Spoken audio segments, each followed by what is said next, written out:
Hello everyone, সকলে কেমন আছেন? আশা করছি অনেক ভালো আছেন। তো নতুন আরেকটি ব্লগ নিয়ে আপনাদের সামনে হাজির হয়ে গেলাম। তো শ্রাবণ মাস উপলক্ষে সবুজ চুড়ি পরতে হয়, তো বোন ওর হাজবেন্ডকে আনতে বলেছিল। তো এই জড়িওয়ালা চুড়িগুলো নিয়ে এসছে। তো এগুলো বেশি দিন আসলে টিকবে না, কারণ এই চুড়িগুলো জড়ি যুক্ত স্নান করতে গেলে এদিকে এই যে কালারগুলো চলে এসছে। যে চুড়িগুলো আনতে বলেছিল সেগুলো আসলে পহেলা আগস্ট, ওরা তো আর আগের দিনই চলে এসলো, ও এগুলোই নিয়ে এসছে। আর এদিকে পয়লা আগস্ট আমার বড়মনির জন্মদিন, তো ওর বাবা চলে এসছে 31 জুলাই।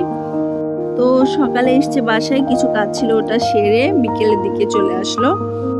আর এদিকে মনিরা তো ওর বাবাকে দেখে ভীষণ খুশি, তো ফল নিয়ে এসছে। তো একাদশীর দিন এসছে যেহেতু, এই যে বাদামও এনেছে, তো বাদাম বসে বসে খাচ্ছিলাম। তো বাদাম আমার ভীষণ ভালো লাগে। আর এই যে দ্বাদশীর দিন, তো দ্বাদশীর দিন আমার মনির বার্থডে ছিল। তো পহেলা জুলাই ছিল দ্বাদশী পারণ। তো সকাল সকাল স্নান করে এসেছি তাড়াতাড়ি পালন করব বলে। আগের দিন শরীরটা খুব বেশি একটা ভালো ছিল না, যেহেতু একাদশী ছিলাম, কেন জানি একদম নেতিয়ে পড়ি একাদশী থাকলে।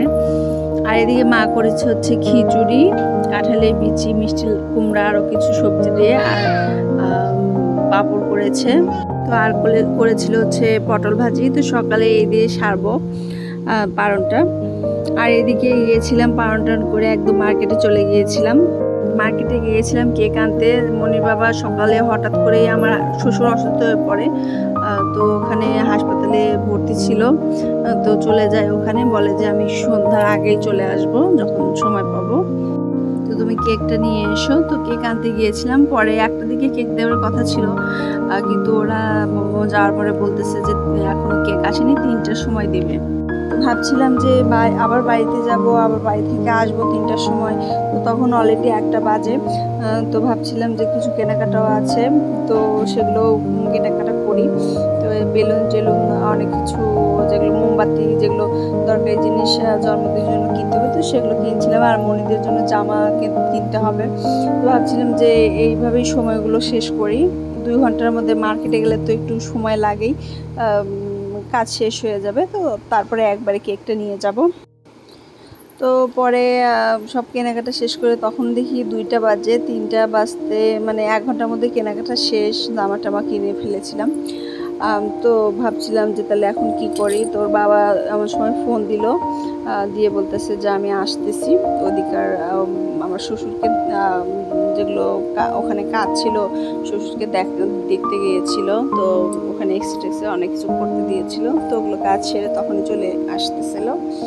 আর তখন মার্কেটে দাঁড়িয়ে থেকে ভীষণ বৃষ্টি পড়ছিল। তো ভাবলাম যে এতক্ষণ আসলে বড় মেয়েটাকে নিয়ে আছি, ছোটো মেয়েটাকে বাড়িতে ছোটো বোনের কাছে রেখে গিয়েছিলাম, তো টেনশন হচ্ছিল। এই জন্য বৃষ্টির মধ্যে আসলে কতক্ষণ দাঁড়িয়ে থাকবো। পরে ওর বাবাকে ফোন দিয়ে বললাম, তুমি যেহেতু কাছাকাছি এসে গেছো, তুমি কেকটা নিয়ে আসো। আমি তাহলে বাড়িতে চলে গেলাম বড় মেয়েটাকে নিয়ে। আর এদিকে এসেও দুপুরে রান্না বান্না করার বাকি ছিল, তো সেজন্য চলে আসছিলাম। আর এই যে বড় মামুনিকে এই জামাটা কিনে দেওয়া হয়েছে, আসলে ভিডিওতে ওইভাবে বোঝা যাচ্ছে না, সামনে খুব সুন্দর কালারটাও যেরকম সুন্দর, কাজটাও খুব সুন্দর ছিল, সাদা চুমকি দিয়ে, আর কাপড়টাও খুব মোলায়েম ছিল। তো 2 মামুনির জন্য জামা দুটো নিয়ে নিলাম। আর আগের 2 দিন আগে আবার বড় মামুনিকে মা জুতা গিফট করেছিল বার্থডে উপলক্ষে, তো ছোটটাও যেহেতু কান্নাকাটি করছিল, ওর জন্য একটা জুতো নিয়ে নিলাম। আর এদিকে তো সন্ধ্যার সময় এই যে ছোট মামুনির জন্য নিয়েছি হচ্ছে হালকা একটু পিঙ্ক কালারের জামা, খুব সুন্দর লাগছিল দুজনকেই। তো আমার বোন ডেকোরেশন করেছে, ছোট মোটো আয়োজনে আর কি, যেহেতু পরিবারের সদস্যরা প্রায় অসুস্থ, মানে সব মিলে আসলে মানুষজনকে বলা হয়নি, নিজেরা ঘরোয়াভাবে যতটুকু পেরেছি করেছি।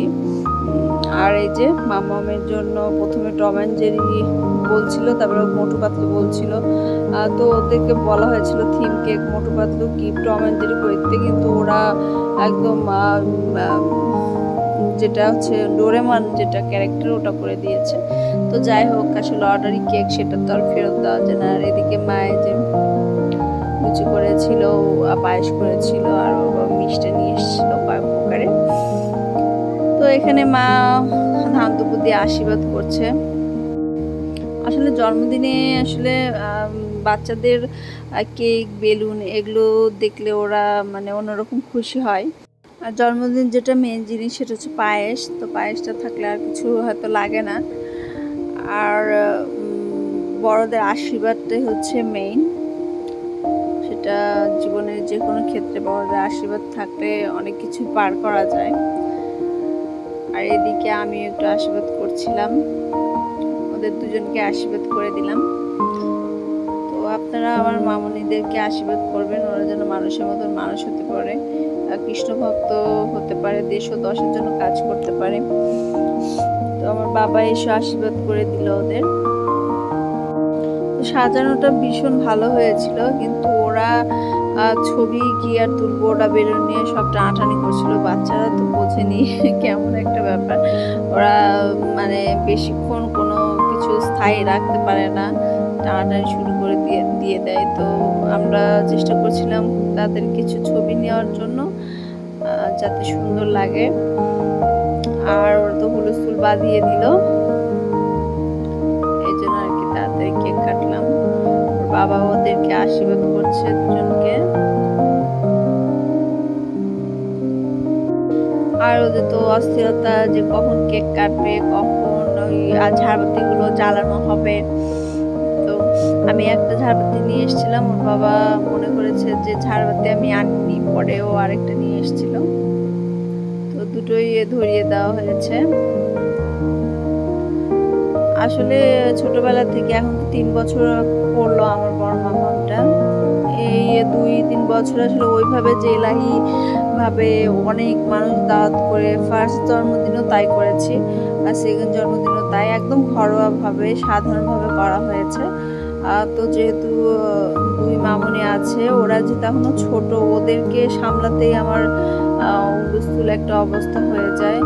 তো মা বলছিল, কিন্তু মার শরীরটাও তো খুব একটা ভালো না, লোকজনকে বলতে বলছিল। তো সব কিছু মিলিয়ে চিন্তা করলাম যে জন্মদিন করা যাবে, ওরা যখন একটু বড় হবে তখন হয়তো বড় করে করব, যেহেতু এখন অনেক ছোট, ওদের সামলানোর একটা ব্যাপার আছে।